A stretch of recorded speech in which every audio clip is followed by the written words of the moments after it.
Tapos yung nakita ko siya, naka-ordinary yung damit yung mga dyan. Tapos kasama niya, mayroon ding tapon sa ulo. Tapon sa ulo na ano, na maliit lang siya. Maliit lang, parang bilog lang yung tinapon sa ulo. Yung mga ano, naka-ano talaga yun. Iba yung suot nila.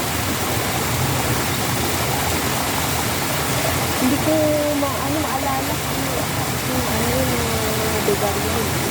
Bakit mga doon sa ano yung lugar nyo sa Bible. Kaya natapos sila sa ulo.